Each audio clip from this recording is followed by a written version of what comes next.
thought I was playing? Huh.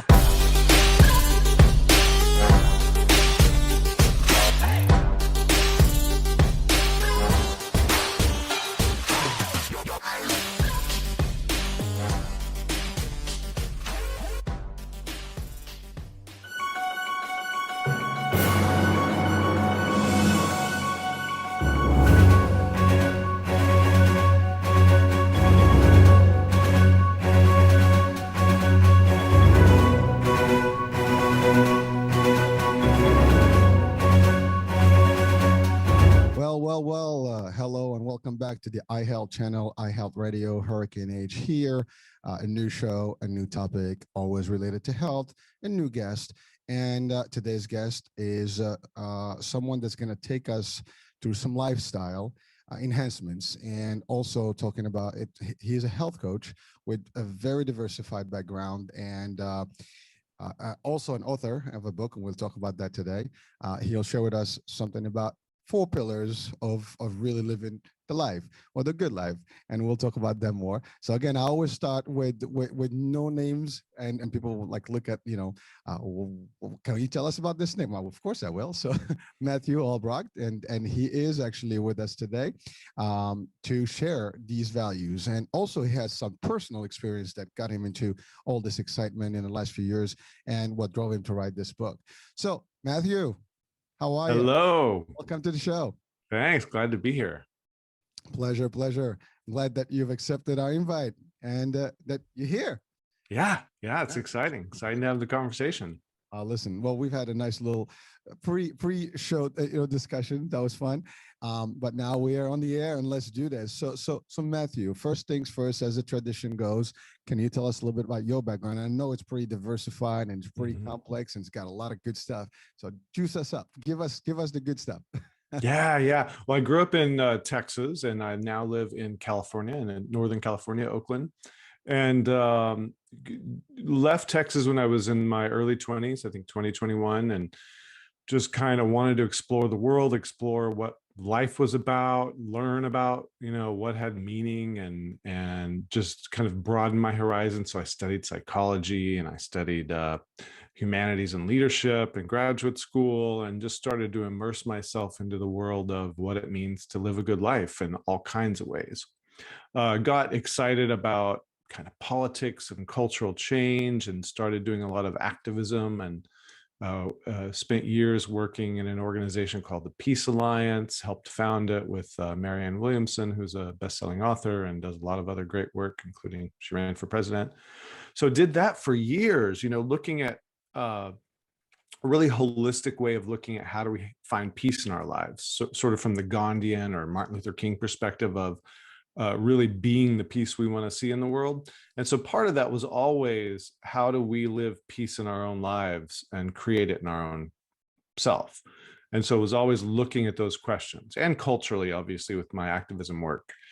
And in 2015, when I was in my early 40s, I started to really reckon with my own health in particular.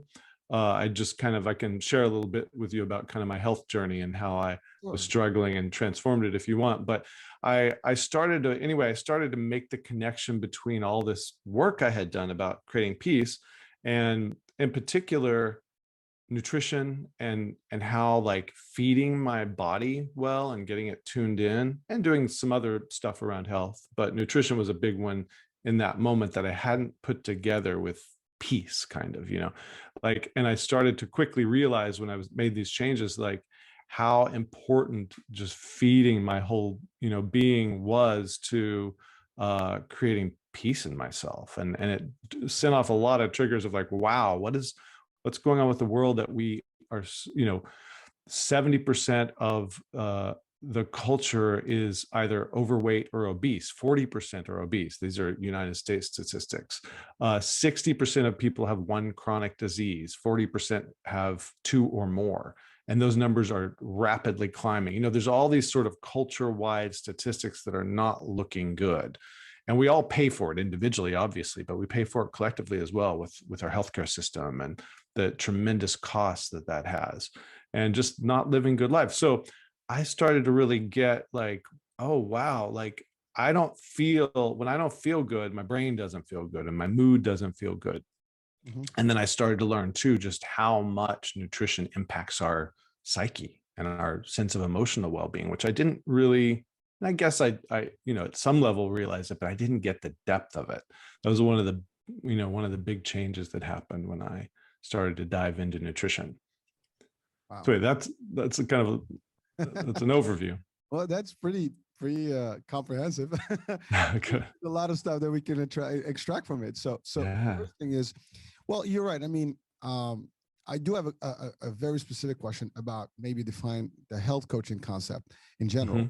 But before that, I mean, you mentioned, world peace. You mentioned, inner peace. You mentioned like the society we live in and the cultural, and the health, I guess impact that we have currently across, all different cultures. And specifically the statistics you mentioned are pretty, alarming.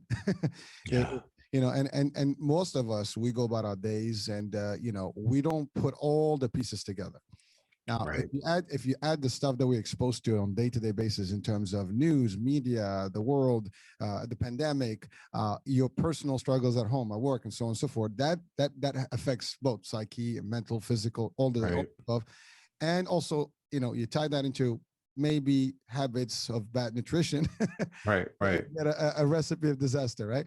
And and that's really where a lot of us, would fall in. And so it's really it has to be a full package. Mind, body, spirit, absolutely. Nutrition, hopefully in less bad news and because that negativity is spread through all these things. So you get all these things that affect the people. And again, you mentioned you had some background in psychiatry and psychology, and you had also some of these human I guess factor of human rights. Humanities, culture. So you have all these aspects. So that means there's an intense understanding of all the intricate stuff that's out there, right? In terms of cultures and how we all relate. Now in the US, we are very diversified as a country, and and it varies from state to state, but nevertheless, it is a diversified country, and we have so many extremes in terms of lifestyles. And also health styles. So you can go from very healthy to no health, very wealthy to no wealth, and it's just and that may relate to a lot of other countries. I mean, I think that's pretty much unique to the world today. But you're right, all these factors do impact how we will live, and lifestyle changes can impact us one way or the other, and specifically affect our health. Now, obviously, our context here at the station and the radio is health, wellness, fitness, and it all ties in. And health here is like everything. Mind, absolutely, mind, body, spirit. That's right. I mean, it's a combo. you can't have one without the other, right? Right.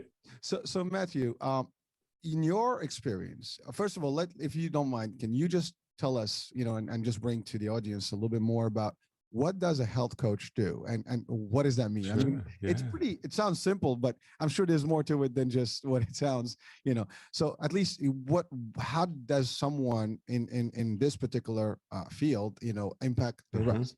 And then we can go in terms of your style and your approach and some of the things you've treated or help. Yeah, that sounds good. Well, as you can imagine, there's a lot of different approaches to health coaching. Sure. And different schools of thought and schools of training, et cetera. I particularly study functional medicine focused health coaching, and I from the Functional Medicine Coaching Academy. And so that's kind of the track. And functional medicine is kind of a holistic approach at medicine. It's a lot more, I think, scientifically focused than, say, naturopaths or even integrative doctors.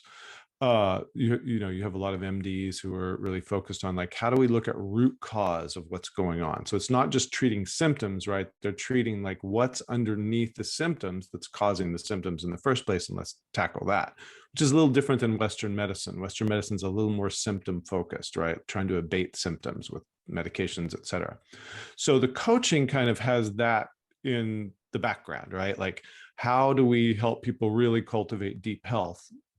From the school of thought that I'm at. So I and the people I train with, we look at coaching as an opportunity for people to find support in their journey, wherever they're at. It might be nutrition, but it also might be fitness, or it might be, Stress is one of the biggest, stressors on our health.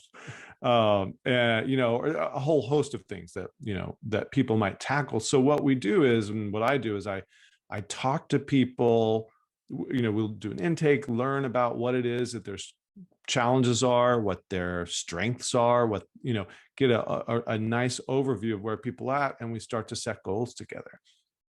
And to really do it in a way that's realistic for oneself, not like, okay, I'm going to do 100 things, I'm going to do them all now, and then people dive in and often can't do it, and then fail a little bit, and then they get disappointed, and then they stop doing whatever the change is, whether it's fitness or nutrition, changing your diet.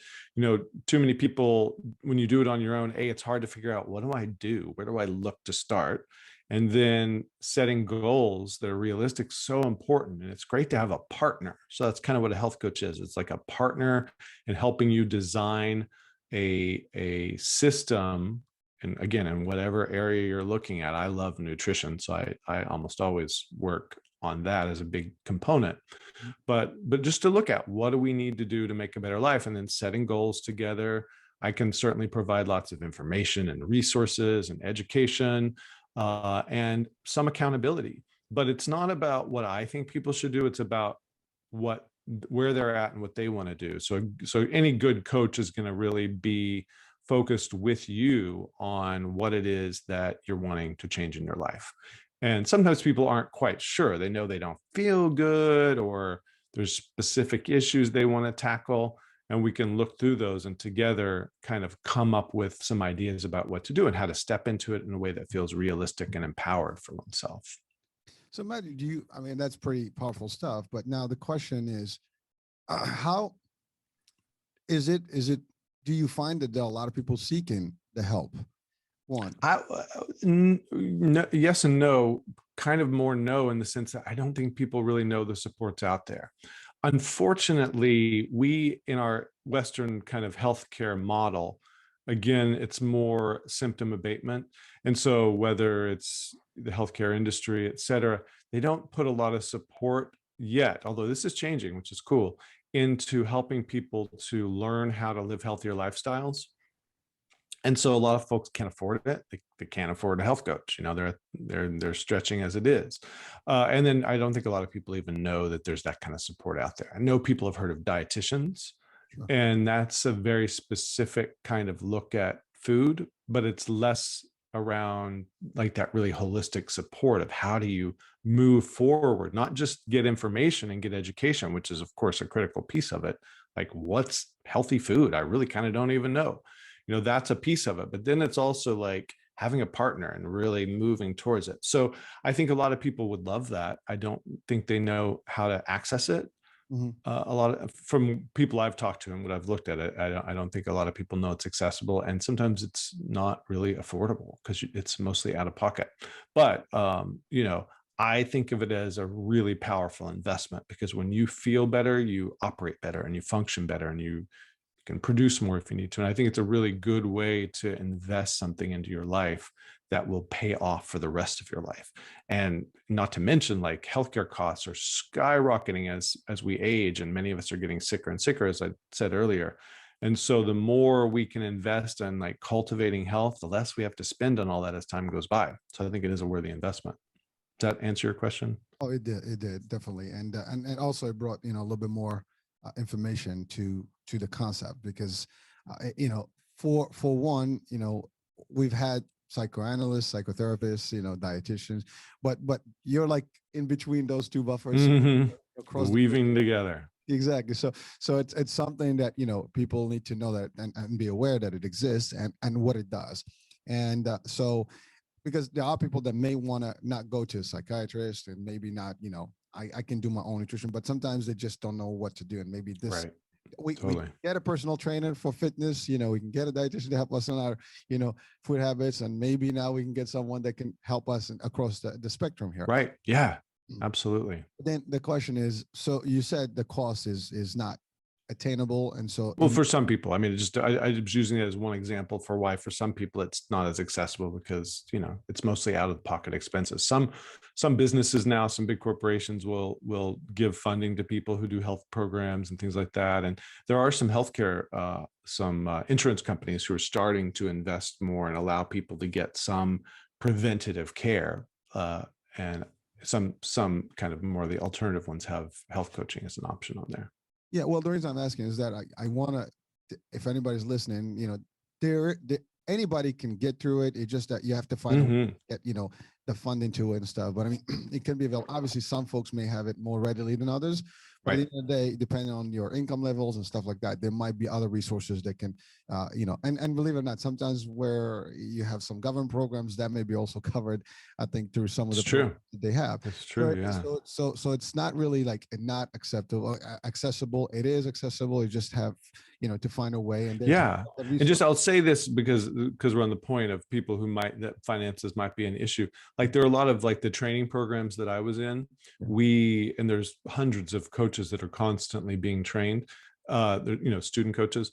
They have like free. If you go to these websites like the Functional Medicine Coaching Academy and others, they'll offer like 10 free sessions to, with a newly trained coach, and you're still getting great information. These people are getting a lot of good training and data. So there's lots of fun ways that you can still find support. Thank you. And that's exactly what I was trying to say. Like, there are ways to do this, at a no cost or low cost, and hope, Right. Absolutely.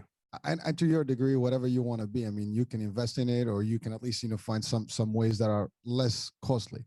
But at the end of the day, that would work. So thank you for that. And so now we understand the concept. We understand that it's available. We understand pretty much everybody can use it. Because at the end of the day, we all can, we all have perceptions of how we live. Yeah. But you mentioned a very strong word, stress. Yeah. Stress is something of this new world that we live in. It is. The new world is really stressful, and it's designed that way. You get up in the morning, you're thinking work, you're thinking making ends meet, paying the bills, this, that, the other. It's like, you got this, you got this, you got pressures, right? And so all these factors are actually challenging for us. So what would be some of the tips to help people, and we're not doing a session here, but some of the advice you would give, like, to circumvent, I guess, the stress levels, or at least reduce. What would you say to that? Well, there's a lot of things I think folks can do. I'll kind of start at the top tier. First of all, if you can get support. Particularly like there's great therapists, for example, who can really help people kind of work through what is it that's driving the stress, or what are some tools and resources you can cultivate to get it down. Particularly people who are dealing with trauma, or, things that are kind of like baked in from childhood, that you're going to need more support to work through that, because some of it's, what we're learning in neuroscience is a lot of these patterns of stress and trauma get neurally wired into your brain and your limbic system, and become these sort of self-fulfilling patterns that make it hard to get out. But there's brilliant people working, and lots of great resources to pull yourself out of that. So that's kind of like the big picture level. Now, as you said, like work and family and raising kids, there's lots of just regular stressors that, maybe otherwise you're doing great, but, that toll of just, running the machine and running the mill. I do, for example, yoga is my favorite, right? So I do a lot of breath work and engaged in the yoga, and I'll do 20 minutes, I'll do 40 minutes a day. I always make sure I get that in, because it just really brings down my body systems. And I'm a little ADD, probably more than a little. But so meditation's great. For me, it's a little hard to get myself to sit still and meditate, although I'm getting better at it the more I keep my practice going and doing my yoga, et cetera. So I love yoga because I can engage multiple things, get a little fitness into, do a lot of breath work. It's very calming and centering. Mindfulness and meditation practices, of which there is a whole host of stuff. It's not just the sitting with your legs crossed, quieting the mind, trying to empty your mind of thoughts. That's kind of a form of meditation, but there's so many more that are much different than that. So, there's all these apps on the smartphones now, like Headspace and Calm, which are great resources to just have guided meditations where people are taking you through this thing to help you calm and center yourself, get your heart rate down, get your heart rate variability down, which is this whole other thing that people can do to sort of monitor and mind map. I do things like binaural beats, which are these very curious thing. When you put headphones in your ear and there's a tone coming into one ear is at a certain hertz, and then in the second ear it's at a slightly different hertz, and that literally it helps you retrain your brain. It kind of resets some of the neural stuff I was talking about earlier, where you can get when you're just used to those stress patterns. And it's a great way to kind of add to a mindfulness practice that the research is showing it helps boost you without having to do that much extra work. You're doing these binaural beats. Sometimes when I'm going on a walk, which is another way to reduce stress, like get yourself, obviously exercise and fitness in general are a really good way to de-stress and kind of burn that energy off your body. But even like a walk in nature, which is shown, tons of research shows that being in nature, whether it could be your street with trees and just paying attention to the natural world around you. It could be in, a beautiful hike in a forest. But I will not only get the benefit of that, I might have the binaural beats going in my ears while I'm out walking in nature, and there's beautiful, sound. You don't just have to hear these tones. You can have music and nice stuff going. So is that like two different? Like, do you have two different sounds coming in? Like, yeah. It's soft. It's like in one ear, there's, whatever hertz. I don't know hertz very well, like 700 hertz. And this ear, it's 750 hertz. And something about the two, you have to have headphones on because it needs to trick your brain. If you're listening on speakers, it all blends together. But when it's here, it's like it's going in this ear one and this ear another, and it's tricking your brain to calm down. So it's like almost listening to two programs at the same time, which your brain has to adjust, right? I mean, I'm just kind of it's not disorienting, by the way, and that sounds like it might be disorienting, but it's because it's just these little tones. They're soft and they go in. And again, you can, like, I have an app, gosh, what's it called? I have it in my book and on my website. But it's a binaural beats app, and you can use your music library, or they have like ocean sounds or forest sounds or frog sounds, so it's nice. And if you're on a walk, you don't even have to think much about it. It's kind of lovely. Sweet. Well, that's an excellent tip. I mean, I'm going to try that. Yeah. The other thing I would say too is breath work. I am such an advocate for just doing breath work, taking lots of deep breaths. There's practices like box breathing and the 4-7-8, where you take in a deep breath hold it for 4 seconds, take in a deep breath for 4 seconds, hold it for 7, and then release it for 8. And you just do this cycle. Box breathing is similar. It's just 4, it's 5, 5, 5, and 5. You can Google any of those and go find great videos on YouTube and stuff. That is like the number one way to calm myself down. And, we've all heard about take a deep breath if you're stressed out. And sometimes when you're really wired up, taking a deep breath, it kind of doesn't matter. It's hard to get out of that stress moment but when you practice it regularly, especially when you practice it when you're not in your highest peak stress, your body starts to learn that rhythm of the deep breathing. And then when you're stressed and you do it, it helps. Like it helps a lot. And sometimes I'll do it for 5 minutes, sometimes 10 minutes, sometimes longer, depending on what's going on. And I can really tune my body down and get it calm. So I just had to throw the breath work in too. No, well, listen, I'm gonna have to try that. It's great. I just as a practice, because I mean, it's all, I mean, it adds up. I mean, to your point, I mean, there's nature, the music, the calm, but when you put all this together as a strategy, right, with fitness, workout, and all the other stuff, maybe I think that's gonna help a lot of the folks that are listening. And and by the way, take it for what it's worth. I mean, we got someone here with us today that knows this stuff well enough. And, we're not losing anything. We can test it out, in real life, and just follow this. Absolutely. And we can get all that excitement. And if it works, hey, at least that's something that we got from this particular exchange here. So, Absolutely. Matthew, you mentioned 4 pillars. Well, we talked about 4 pillars Yeah. and of lifestyle. So let's expand on that. And I think those Good. are your hard, your 4 core elements that you use in your, I guess, approach, right? Yeah, absolutely. Well, so let me say a couple of things. First of all, just on all that stuff we've been talking about, it was a lot of data, and so I know anybody who's listening might go, "Wow, that's a lot of stuff. Where do I find the research?" That was interesting. You can Google any of those terms. Also on my website, which is nourishyourselfwhole.com, I've got a whole resource section with great books, great podcasts, great apps, great Sweet. YouTube links and stuff. So people can find that if that feels overwhelming. And then I wrote a book called Nourish Yourself Whole, which is a guide to core nutritional pillars with achievable steps for vibrant health. And so the 4 pillars that you just mentioned are a part of that book. In my coaching, I might do even more than the 4 pillars. But what I did with this book was try to home in on the most impactful things you can do to get healthier, especially where nutrition is concerned. Mm-hmm. There's so many things that people can and should do, and over time, as you learn, hopefully you'll do them. But these 4 pillars are really like the core, most highly leveraged things that you can implement in your diet. And I'll list them, and then we can talk more about them specifically. But the first is, it's not rocket science, it's eat a whole foods diet.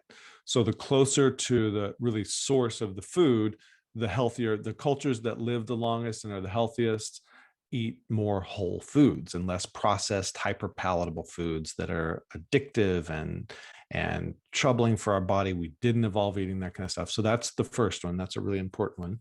And that's I call it the foundational pillar, because if you even just did that as much as you could, you're going to get a lot better. And some of these others are a part of it.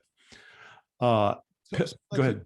Just on that note, so people might say, well, Whole Foods, that sounds organic, expensive. Is that a reality, or is that a myth? I mean, you could potentially eat healthy without costing an arm and leg. Absolutely. We're not talking Whole Foods of the store, which is an arm and a leg, which I love Whole Foods, but it is very expensive to go there sometimes. No, it's so organic is great. I don't want to diss organic, because pesticides, environmental toxins are such a rough part of what makes us unhealthy. But you don't have to eat organic. And by the way, I'll say this first. So Environmental Working Group is this great organization, and they have a list of they call it the clean 15 and the dirty 15. These are fruits and vegetables and other food products that are the cleanest and are the dirtiest. So the cleanest are things I can't do the list in my head right now, but I actually have, I could read it off later.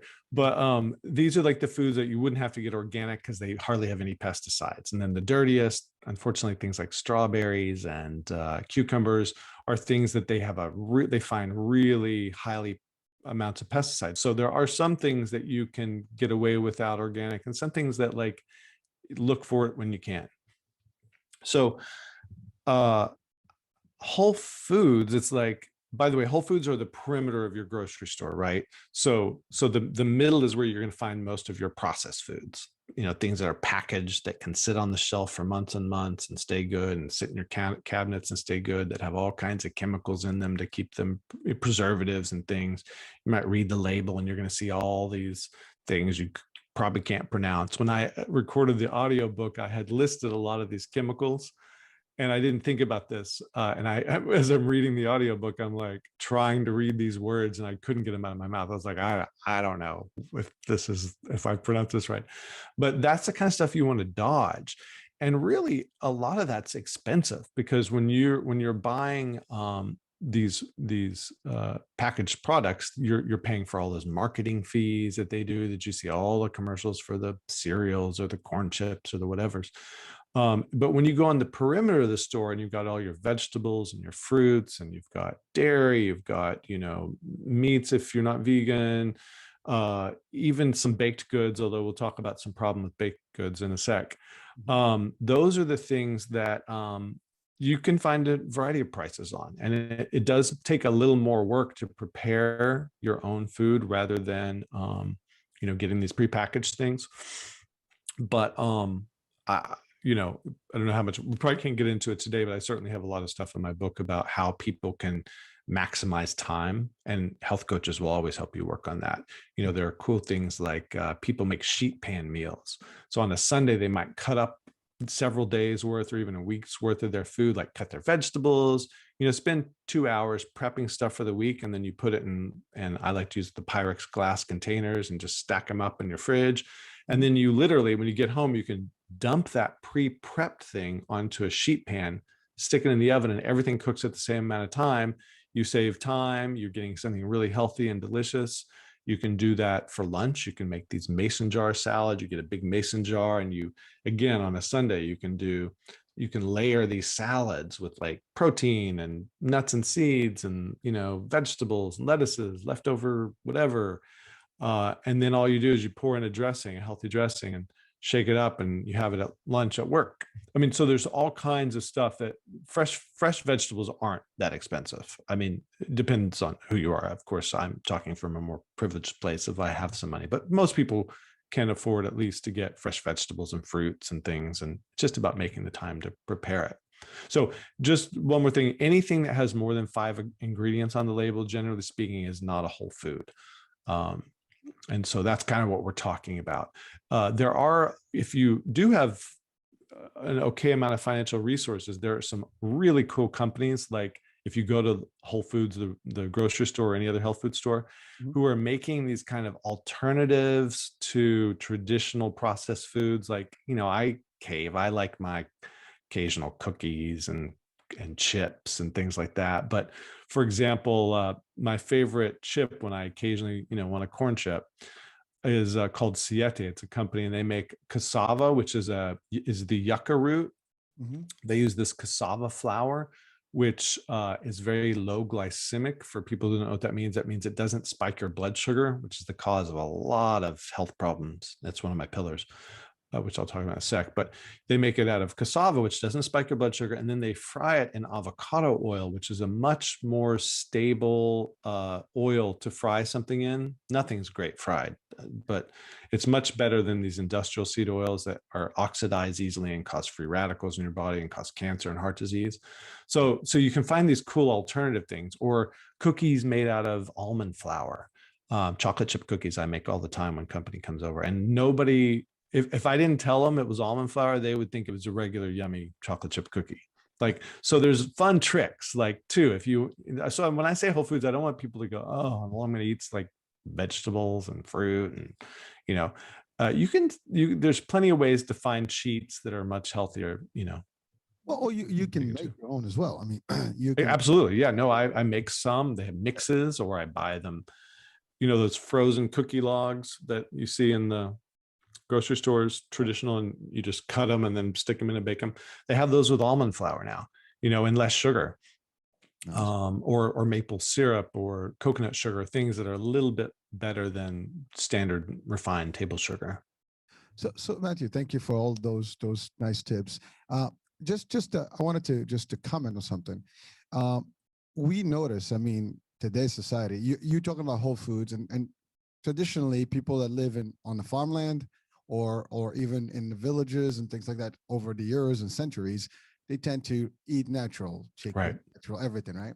Absolutely. Now we're conditioned to buying food from supermarket for the most part. Some people actually go to the farmer's market and things like that, but we tend to go to what's available in supermarkets. But that's one aspect. But then we have the tendencies now to rush to go to work, to do things, and people sometimes eat unhealthy because they just want to shove stuff because they're hungry.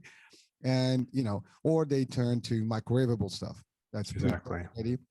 Then we also have the tendencies of people eating out all the time, or you know, like takeout stuff, which would be like high MSG, high, you know, salt and all the stuff, oily and all this stuff. I think those are some of the bad habits that we've kind of basically adopted over the years, and now they're part of our lifestyle. And I think that's a challenge. So to your point, it's not about going and buying whole food from Whole Food. You're just eating natural, you know, cook home, as opposed to just going out there and just buy ready. And we tend to be lazy too. And I see it more in the generation. Like, again, I got kids. We have salads and stuff that are homemade, and they still want pizza and Right. that's a problem. And I see it more in the new generation than ever. It's like they eat everything that is not really healthy. Well, I won't generalize, but at least in my surrounding, I haven't seen them, loving, some of the healthy salads and the natural stuff. They really want the pre-made stuff, which is not a good thing. So I mean, I think the reason I made that comment is just to add to that value, because, we can do this and we can change, one piece of our daily lives, which is going to help us, to your point, maybe avoid some of these ingredients that harm our bodies. Absolutely. And, as you were saying that stuff, it's like the stress is what drives a lot of these habits, right? Because we're just like, this culture has gotten kind of insane with like how fast we have to move, how much is going on, how much we have to work now to make ends meet. Two parents, if people are lucky enough to have, be together and have two parents, both have to work.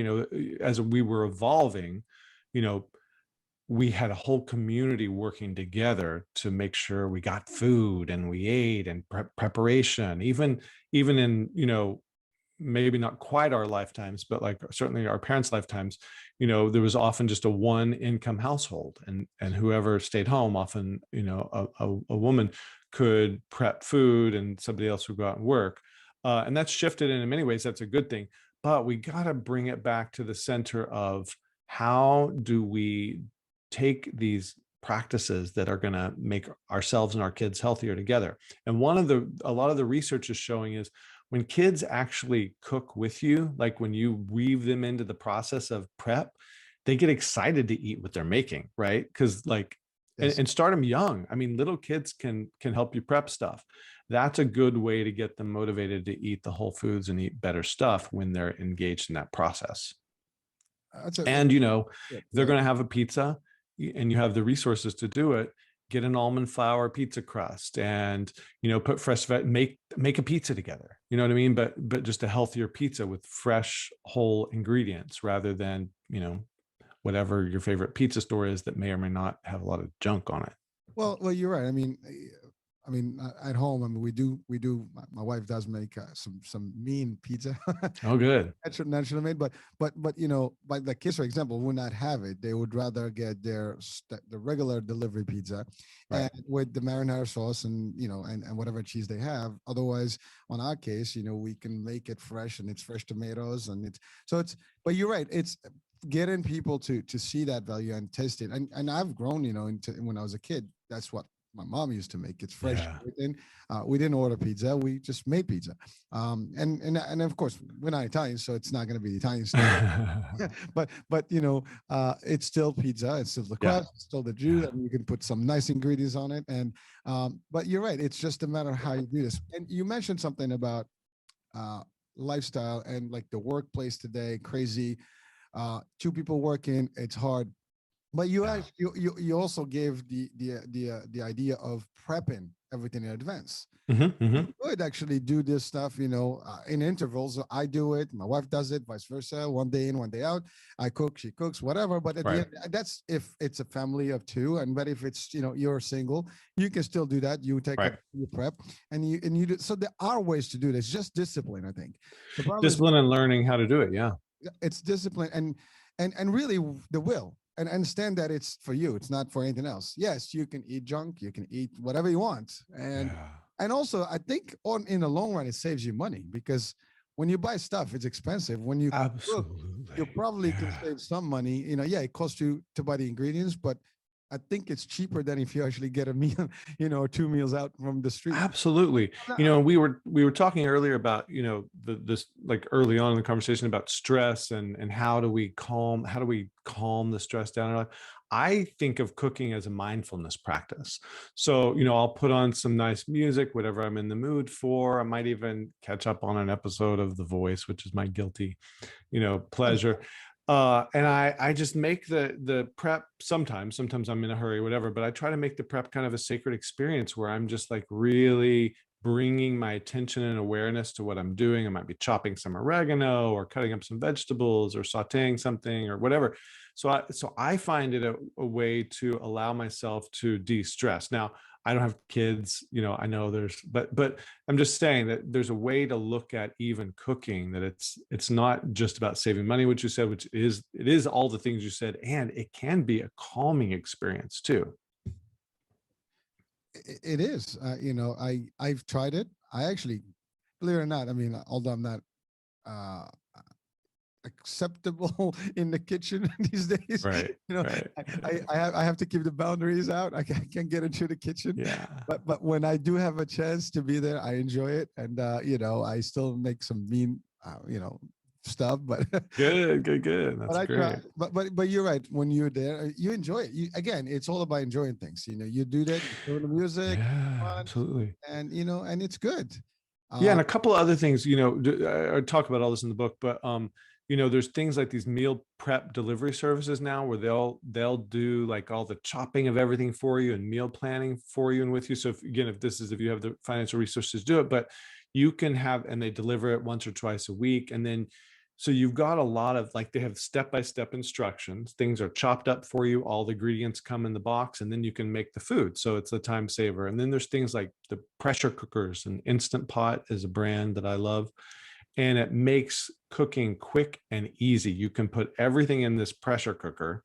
Mhm. The pressure cooker cooks it all at the same time, really quick, usually 10, 15, 20 minutes to finish the cooking. You just chop stuff up, throw it in. And it's surprisingly amazing, tastes amazing when you learn cool recipes and stuff. So there's all kinds of ways to make this work. I just wanted to add a few more in.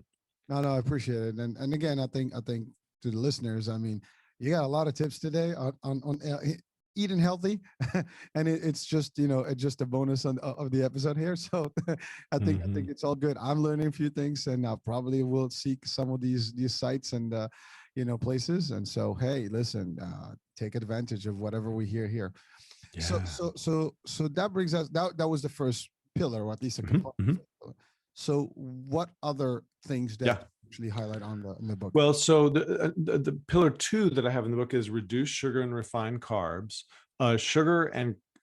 Simple sugar and refined carbohydrates, like breads and grains and flours that are highly milled and processed, are highly inflammatory in the body. When we eat a lot of sugar, which is not the way we ate as we evolved. For example, 200 years ago, say, the average person ate about 2 pounds of sugar a year. And now we're up to about 152 pounds of sugar a year. We didn't evolve with as much of this. When you eat sugar, it turns to glucose in your body, which is a way to provide energy. But when you eat too much of it, it spikes. Insulin is people have probably heard of it because of diabetes and stuff. Insulin is a hormone that regulates the glucose in your body and how it works. And when you get too much, our insulin, we don't have enough of that hormone to regulate it. So all kinds of problems happen. You get inflammatory responses. It stores in your body as body fat when it doesn't know what to do with it, when it can't, shuffle it out. And if you're susceptible, you can create diabetes, pre-diabetes, all kinds of problems, heart disease, cholesterol, all this stuff comes from sugar. Cholesterol actually doesn't come from fat or cholesterol in foods.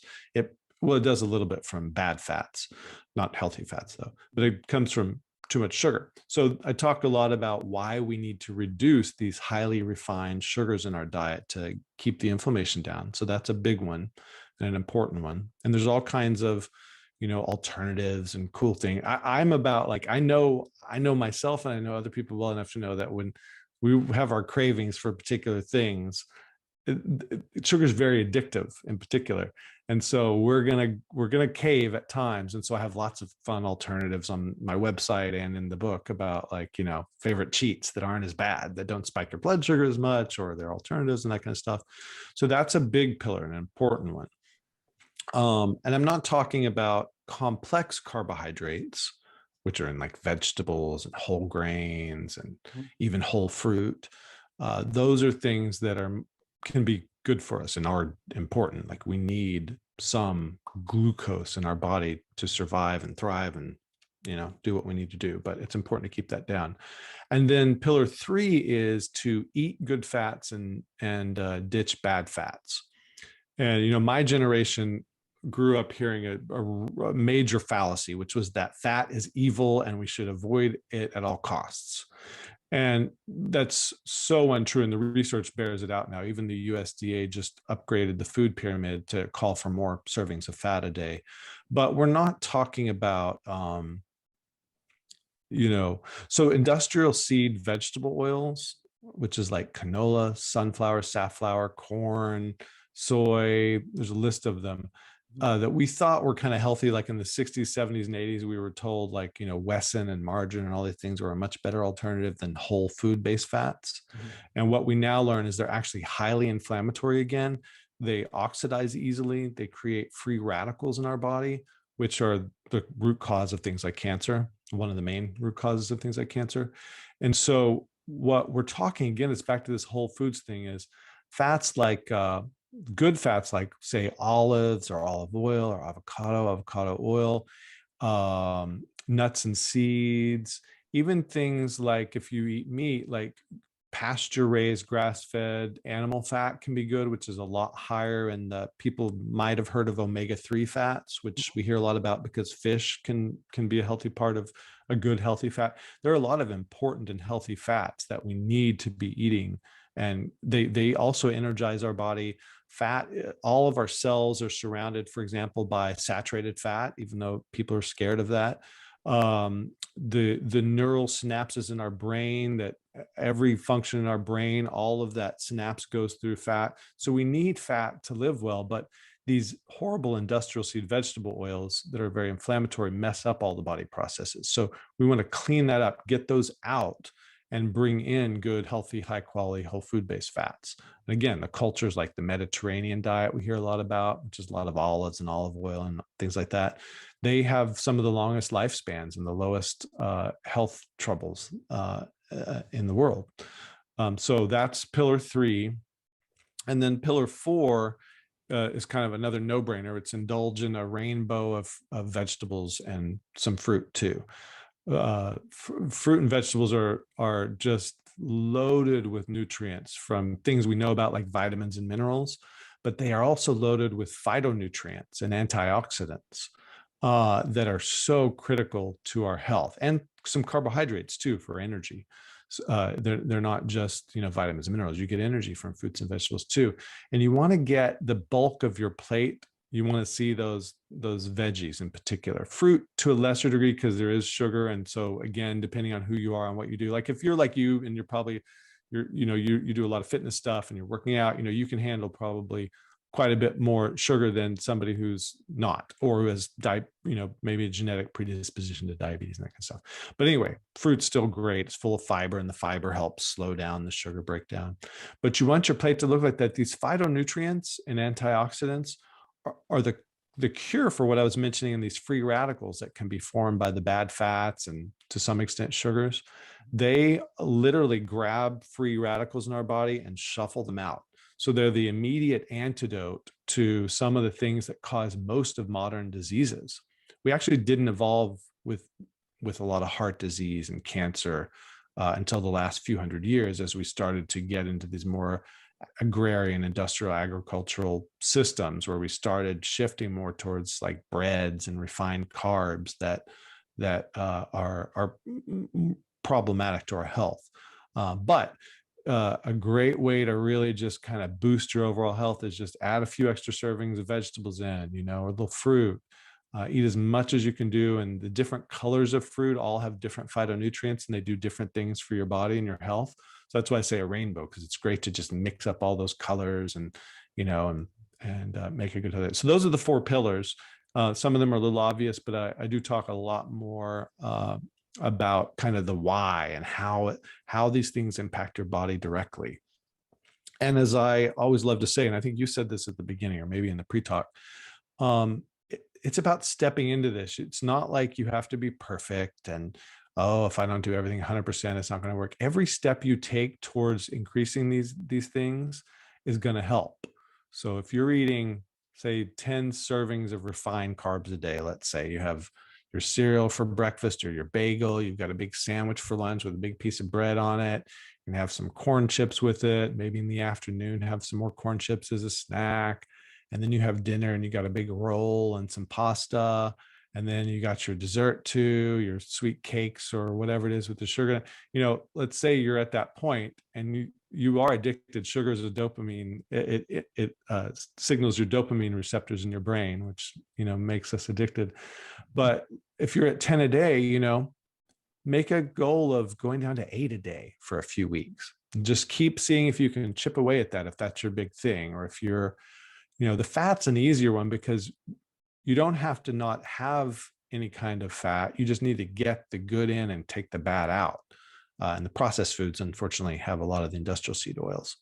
But, so if you do that, you're going to help yourself. But you can still have rich, satiating, delicious, hearty food. You just have to know where to target it and know what to do and know how to mix it in. And you're going to, have your dessert craving, switch it to something that's healthier, that still tastes really good. But baby step in. You don't have to do this all at once. Every step you take, you're going to feel better and your body's going to start to function better. And as it functions better, your motivation increases too, because you feel better, you look better, your brain starts to work better, and it makes it easier and easier to make these changes. Well, I mean, that's a lot of good advice. And it's funny because what you state in here is somewhat obvious, but we just don't practice it. And you just hit on a few items there that are important to realize. One is moderation in things. I mean, you can have a little bit of everything, and you can still not, eliminate everything. Just substitute things with healthier things, right? Right. I think that's a very easy thing to do. There are three things I want to highlight, at least to have a little bit of an exchange on. One is the age groups, because people at different age groups may think that they're invincible, right? When you're younger, you eat everything, your body's still gonna process everything. The organs are still functioning at optimal levels, right? So you're good. But as you age, I mean, your body is not responsive the same way, and then you would have already kind of utilize your body's functions, in a higher speed. So your response rate will get lesser and lesser, just like a car, right? You buy a new car, you can, it's funny. If you go and buy a used car, and the analogy is going to sound funny here, and you buy it from maybe someone that is a younger age that really explored that car and really destroyed it, you will probably have problems with it. And you can buy someone that had, an older, person that had it in the garage, took care of it, only drove it nicely, changed the oil, and that car is still mint. And it may be 30 years old car, it still runs like sweet. And so it's the same thing as the body, right? If the body is out there and you're really destroying it in early stages, 10, 15, 20 years, you get to 30, 40, things are not working out. I know. Liver is not as good, everything. And we tend to do that. And I think this message more for the younger folks that, it's going to be costly to do anything, food, medicine, everything. It's getting worse and worse over the years. And the cost today is not what it used to be 10 years or 20, 30 years ago. So that's going to be there. But if you don't take care of yourselves today, or at least be aware, then things are going to be worse, in the future. So that's just the message there for folks that are like in the younger age and they're like, up to I got this, I'm invincible. Well, you're invincible today, maybe not later. So just be aware of that and do the right thing by yourself today.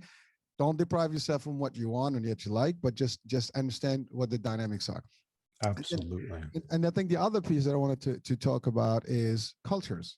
So now we have various cultures, and each culture has its own food, likings. I mean, everybody's got their own stuff. Some, use fries, some, fried food, some use like sweet food, like in our culture, there's a lot of honey and almonds. It's very sweet. Everything is sweet. Our teas, I'm originally from Morocco. I mean, Moroccan tea is like the sweetest thing you can have. It's like it's almost honey liquid. I mean, honey is liquid. Right. This is like a water that is so sweet. It's not even funny, but it's again and a lot of carbs and some cultures are rice based, right? So a lot of rice. So those are things that also, and you can have all of this. I think based on what you stated, none of this can be eliminated. It doesn't have to be eliminated. It just have to be monitored correctly and substituted correctly. And we can be enjoying our food and our cultures, in the right way. So again, that's just an opinion, and hope that people, can take it for what it's worth. And if you do care about yourself, I mean, we owe it to ourselves to really live a healthy life as long as we live, and less complications, because when you get sick, it's not fun, right? And Right. you have complications, it's not fun. My mom is diabetic. Trust me, it's not fun. Right. She has to Yeah. regulate everything, and she has to intake, all her insulin stuff, sugar spikes. You got to watch what you. Mhm. It becomes a more problematic status, on the long run. So hopefully understanding the dynamics here, let's really follow some of these things. And again, I mean, it's an opinion, we're not enforcing this on anyone. If you like, you hear it, it sounds right. It's not even rocket science. It's something that's common sense, use it. Matthew, I mean, those are some real good lifestyle, I think basic elements that we all should be aware of. And sometimes we just don't pay mind to. And the other thing now I was going to ask you, so what do you think? I mean, obviously this is all good, but then you have forces against this. I mean, Right. yeah, restaurant industries, you have manufacturing industries, food industries, fast food industries, marketing, these are all things that can almost work anti, health in a way. But I mean, some Right. people may say, well, that's not true. We do the right thing. People have the right to be. Yes, and we're not against businesses, flourishing and making making the money and grow and all this stuff. It's just that a lot of, the controversy is, it's business, it's economy, and so those are some of the I guess the balances that are in play here that are Right. sometimes tricky.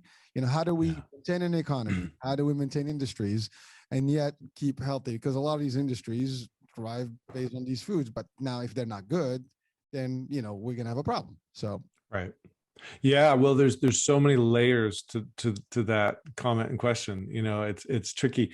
First of all, for business, we see all these, the sort of organic health food industry is booming by the tune of tens of billions of dollars in growth over the last couple of decades. So there's certainly money to be made in healthy foods, and I think advocacy always has to be a part of, I think, everyone's lives. We have to learn and then start to push and promote the things that really work for society as a whole. So where food is concerned, we in the United States, I don't know where people will be watching this, but in the US, we subsidize. So the government subsidizes a lot of these unhealthy products, in part because of the lobbying of the big food companies and the restaurant industries, et cetera. And in part just because we're on old science and the new science is showing very different things that are healthy. And so we could be, so it kind of props up the unhealthy stuff and makes it more affordable and makes it, you have all this advertising money funneling at us constantly, and the ads saying, eat this, eat this, eat this. And it's like, there's only so many pizza commercials you can see and not go, oh, I'm going to go to pizza. So I think, we need to all get educated and start to push policymakers to say, hey, let's actually prop up healthy food because it's going to help everybody. It's going to save billions, if not trillions, in healthcare costs, which we all have to collectively pay for. We're going to feel better, and we're going to be able to make these choices better. So I think that's part of it. Is we got to kind of pay attention and start to push our elected officials to support the things that are more nourishing, so we can do it. But I think ultimately we have to take personal responsibility and just get informed. So there's that cacophony of voices coming at us that you described perfectly, of all these outside, factors. So get educated, learn about what good food is, learn about, so when the stuff comes at you, you can go, no, that's not quite right. Or yeah, it looks fun or whatever, but I'm not going to make that choice today, maybe tomorrow, you know. That's, I think, the main thing that we can do is just get informed and make sure that we're trying to do the best we can to feed our whole self what it needs, not just kind of what these outside forces are propping up. Because the good news too is even a lot of these food companies, the big ones we all hear about, the Procters and Gambles and Kellogg's and all that, they're starting to shift. They're starting to offer more healthy products as they learn people are wanting it and starting to promote it. So we're seeing changes, which is encouraging. But we're going to have to tackle it in a much more profound and holistic way.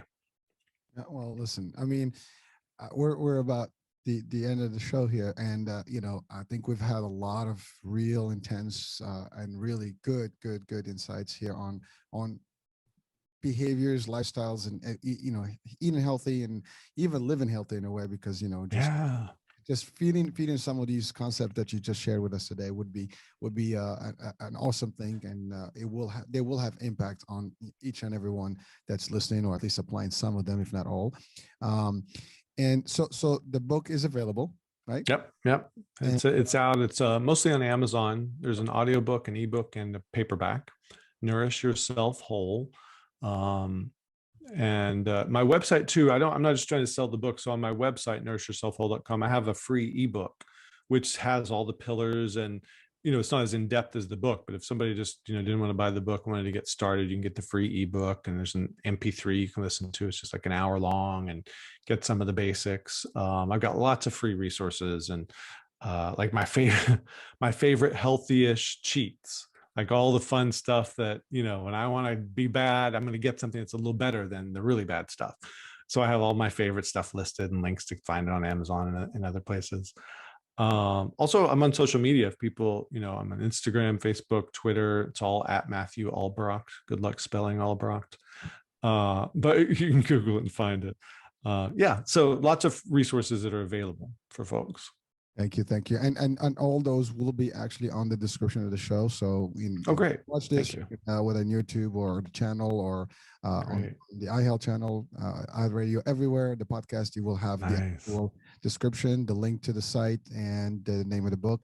So check it out, and definitely take advantage of the resource and all resources that are within, and see what it does for you. But I mean, if you're listening and you're watching, we owe it to ourselves as always, to live a healthy and happy life. And again, health is wealth, and so without health, nothing else matters. So it's just a matter of adjusting, and sometimes it's difficult, but we can all make those changes.